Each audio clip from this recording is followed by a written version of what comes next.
My husband's entire family showed up at our house on Christmas morning, uninvited, with suitcases, for 2 weeks. I had a newborn baby who was 11 days old. I told them they needed to go to a hotel. My husband said nothing, so I said everything. Tonight we have 5 stories where someone finally said what needed to be said, and every single update will leave you speechless. Let me take you back to where this all started. Story 1 begins. My name is Lauren. I am 32 years old. I live in Columbus, Ohio, and 14 months ago my husband's parents, his sister, her husband, and their 2 children arrived at our front door at 9 a.m. on Christmas morning with suitcases packed for what they described. When I opened the door in my nursing bra holding an 11-day-old baby, as a 2-week holiday visit. Nobody had called ahead. Nobody had asked. My husband, James, had known they were coming. I discovered this approximately 40 minutes into the visit when his mother mentioned something about James having told her the baby would be settled enough by Christmas. And I looked at James and James looked at the floor in a way that confirmed everything. I had given birth 11 days earlier. Not an easy birth. A difficult one. The kind that leaves you physically and emotionally in a place that requires specific care and rest and the controlled environment of your own home to navigate. I had not been consulted about a 2-week Christmas visit from 6 family members. I asked James in the kitchen, with the specific quiet of someone choosing their words very carefully, whether he had known his family was coming. He said he had mentioned it might be nice, and that they had taken that as an invitation. I told him that might be nice was not an invitation, and that an invitation required asking me, specifically, whether I was willing to have 6 family members in our house for 2 weeks 11 days after giving birth. And that the answer, had I been asked, would have been no. I went back to the living room. I told James's family, clearly and without raising my voice, that I was so glad they had wanted to come, and that I was sorry James had not communicated more clearly, and that I was not in a position to have houseguests for 2 weeks 11 days postpartum, and that I needed them to find a hotel for the duration of their visit. James's mother looked at James. James's sister looked at James. James looked at the floor again. There was a silence that lasted approximately 15 seconds, and felt considerably longer. Then James's father, who had not said much, said he thought that was a reasonable position, and that they would sort out a hotel. They were at a hotel by noon. They visited daily. I had not asked them not to visit. I had asked them not to live in my house for 2 weeks. And the visits were manageable and sometimes even good, and my daughter met her grandparents and her aunt and her cousins in the first weeks of her life, which was the part that mattered. James and I had a very significant conversation on December 26th that covered several things that needed covering, and that I believe was the most honest conversation of our marriage to that point. He said he had not thought about it from my position. I told him that was the problem, and that I needed him to be someone who thought about things from my position before acting rather than after. He said he understood. He has demonstrated, in the 14 months since, that he meant it. Update. 4 months later. James's family came for Christmas again this year. They called in October to ask if a visit would work, and when would be good and how long would be comfortable. I said a week would be wonderful and suggested specific dates. They booked a hotel without being asked to. They arrived on the day we had agreed on and left on the day we had agreed on. And in between we had a real Christmas. My daughter's first proper one, with grandparents and an aunt and cousins and a tree and more food than any of us needed. On their last evening, James's mother said to me, quietly, that last Christmas had taught her something, and that she was glad we had the kind of relationship where the truth had been possible. I told her I was glad too. I meant it. Some things are only available after the harder version of them has already happened. Lauren said what needed to be said on Christmas morning. But in story 2, what needed to be said had been waiting for 8 years.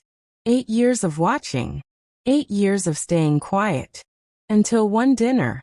One dinner where the quiet finally ran out. Here is what she said. My name is Christine. I am 41 years old. I live in Boston, Massachusetts. And 10 months ago my sister-in-law sat across from me at a coffee shop and asked me, directly and specifically, why she had stopped being included in family gatherings.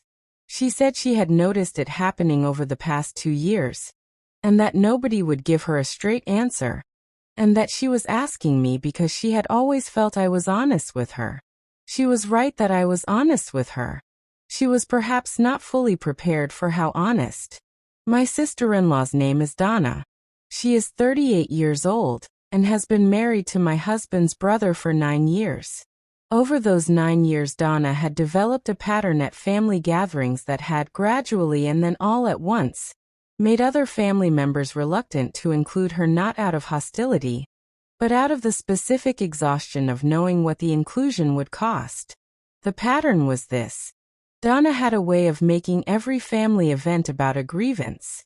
Not the same grievance, rotating grievances, always specific to someone present, always delivered at the moment of maximum visibility. A birthday dinner for my mother-in-law had become about Donna not being consulted on the venue. A graduation party had become about a comment someone had made to Donna 3 years earlier that she had not finished processing. A holiday gathering had become about the family seating arrangement which Donna had interpreted, in detail, as a social statement. Over 8 years the family had, individually and then collectively, begun to calculate whether including Donna was worth what inclusion reliably produced, and had gradually begun to calculate that it was not. Nobody had told Donna this. They had simply included her less. Donna had noticed and had asked me. I told her the truth. I told her specifically what the pattern was, what it had cost over 8 years, what the family's calculation had been, and that the not including was a response to the pattern rather than a rejection of her as a person. I told her I was telling her because she had asked for honesty, and because I thought she deserved it over the alternative of a comfortable non-answer that would not help her understand what had actually happened. Donna was quiet for a long time. Then she asked me if I thought the pattern was something she could change. I told her I thought patterns that had been running for 8 years required real work to change, and that the work was available to her if she wanted it. She said she did not know if she wanted it. I said that was an honest answer. We sat with our coffees for a while. She left first. She called me 3 weeks later and said she had started seeing a therapist, and that some of what I had told her had come up in the first session, and that the therapist had said some things that were uncomfortable and probably true. I told her I was glad she was going. She said she was not sure glad was the word, but that she was going. I said that was enough. Update. 3 months later. Donna came to a family gathering last month. The first one she had been invited to in over 2 years.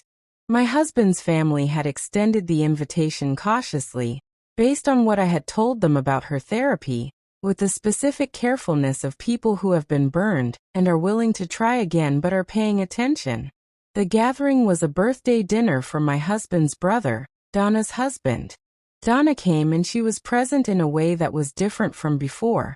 Quieter, more interested in other people's conversations than in redirecting them. And at one point, when a topic came up that I recognized as historically one she would have used as an entry point for a grievance, she listened and then said something kind and moved on. I noticed it.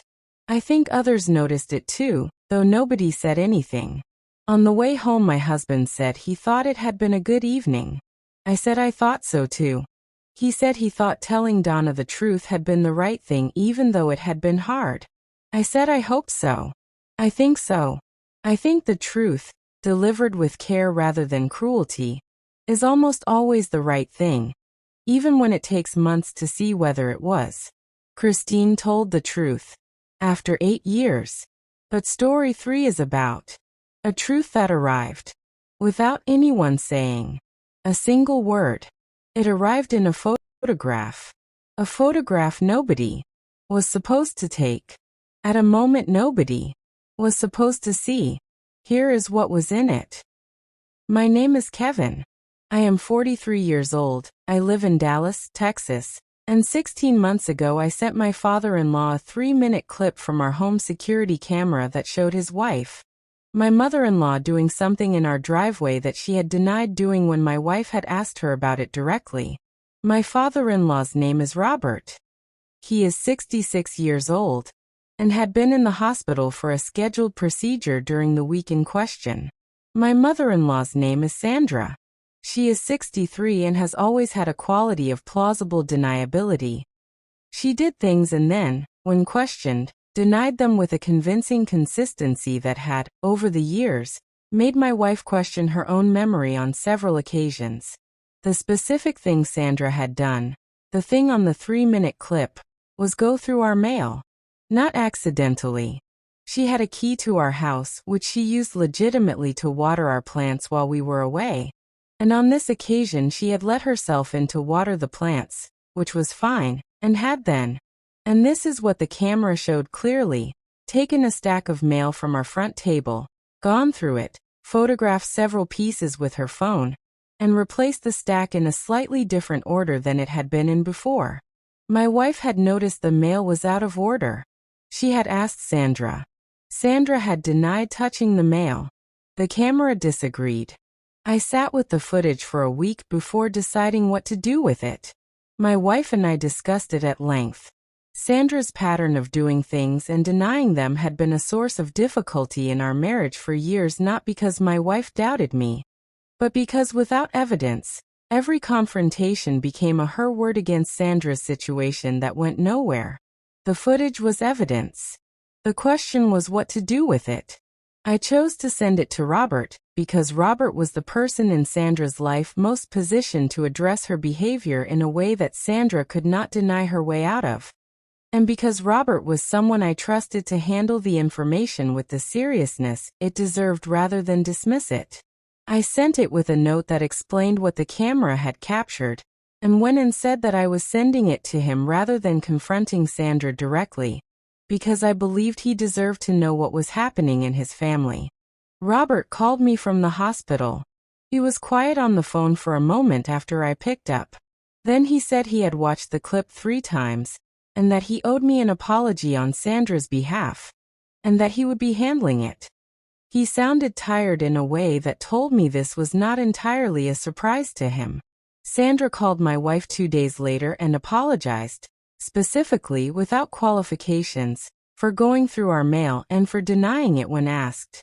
It was the first unqualified apology my wife had received from her mother in 11 years of marriage. My wife cried afterward, not from sadness but from the specific relief of something being acknowledged that had been denied for a very long time. Robert came home from the hospital the following week. He and I have not discussed the footage directly again. We do not need to. Sandra has not been through our mail since. The camera is still there. Update: 4 months later. Robert and Sandra came for dinner last month. The dinner was warm and ordinary, and Sandra was present in a way she had not always been. Engaged, asking questions, not redirecting conversations.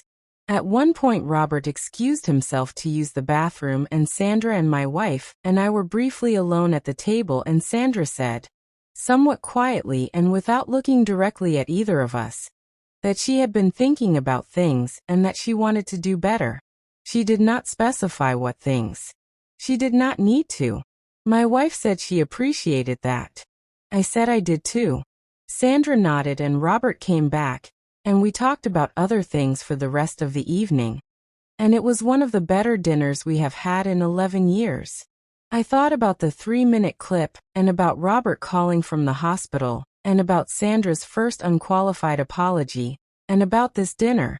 And I thought that evidence, used with the right intention and given to the right person, had produced something real. I am glad I sent the clip. I think Robert is glad I sent it too.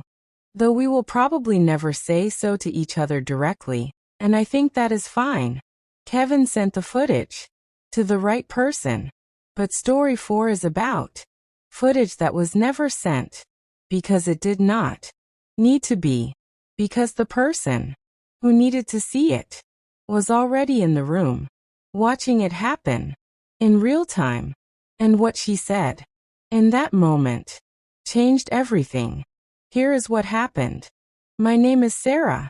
I am 39 years old. I live in Memphis, Tennessee, and 12 months ago I played a 30-second audio recording during Christmas dinner that I had made the previous month at Thanksgiving, and that contained my husband's mother, sister, and aunt discussing my cooking in terms that I will describe as specific and unkind, in what they had believed was a private conversation in my kitchen while I had been in the backyard with the children.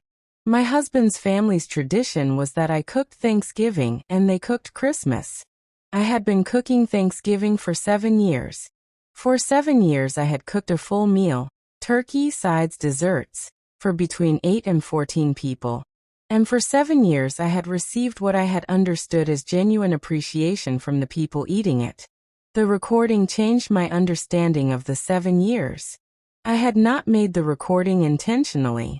I had left my phone on the kitchen counter when I went outside and had been recording a voice memo to myself about something unrelated, had forgotten to stop the recording, and had come back inside 40 minutes later to find the recording had captured a conversation that had occurred in my kitchen in my absence.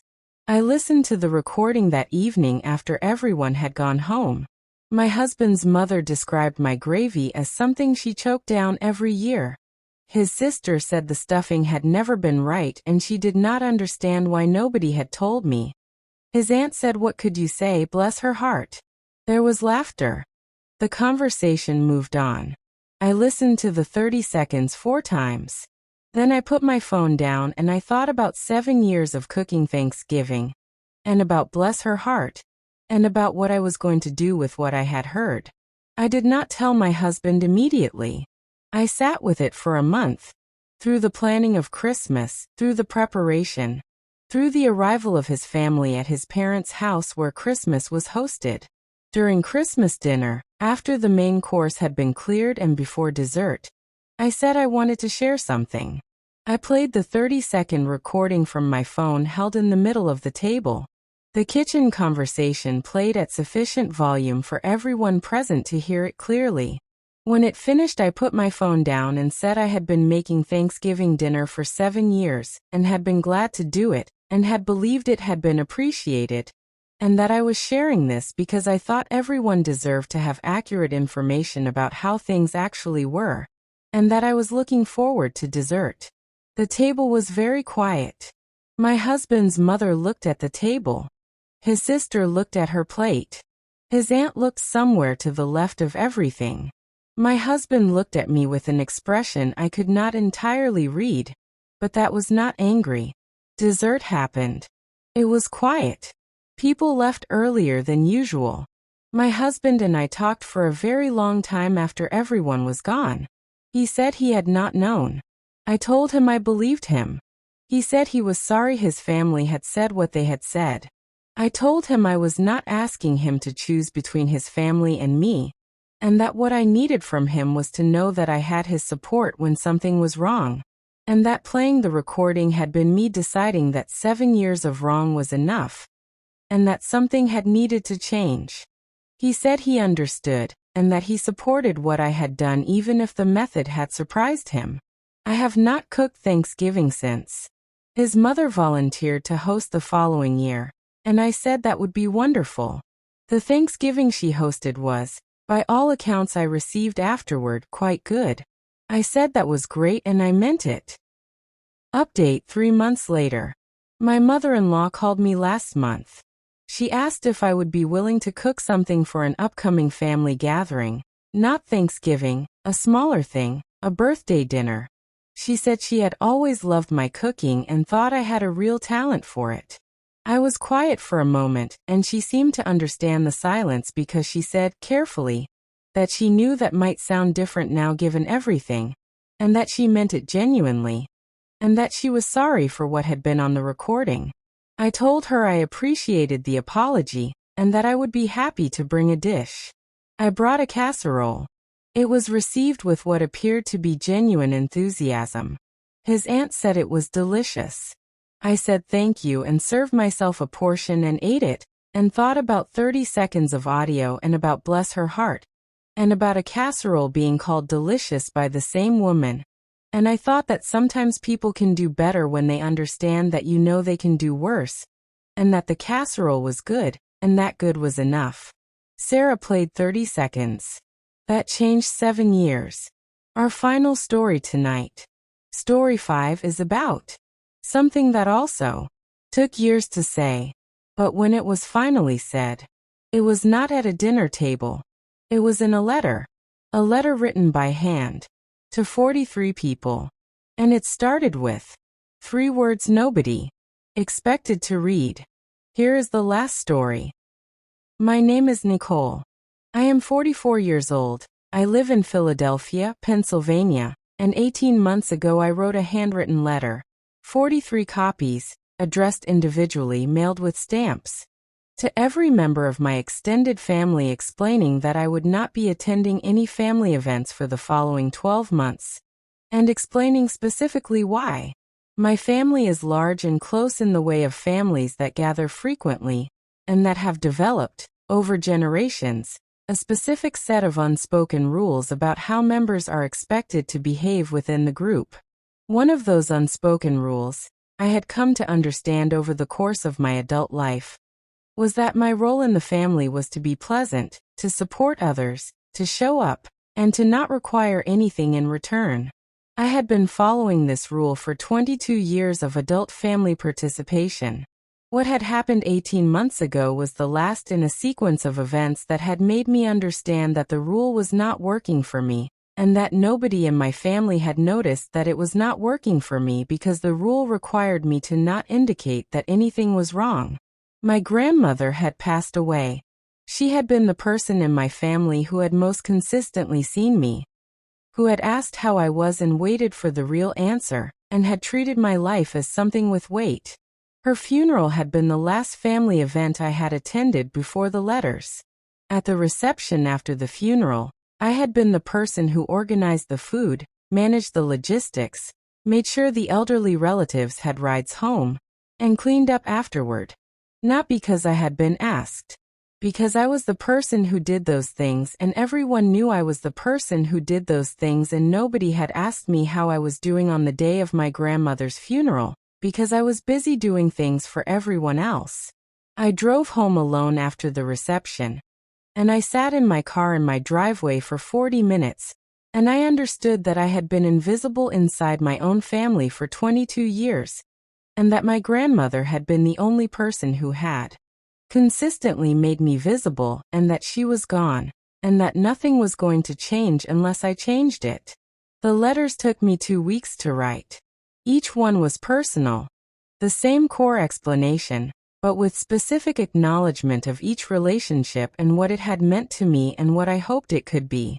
The core explanation said that I needed a year away from family events to understand what I wanted my participation in the family to look like going forward, and that the year was not a punishment for anyone, and was not a statement about any individual relationship, but was something I needed for myself and was taking. The responses came over the following weeks. They were varied. Some family members wrote back with understanding, some with hurt, some with confusion, two with anger. I responded to each one briefly, and without changing my position. I did not attend any family events for 12 months.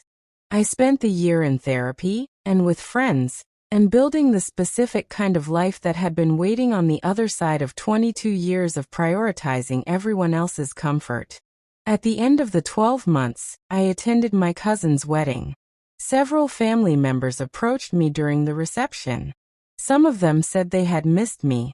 Some of them asked how I was and waited for the real answer.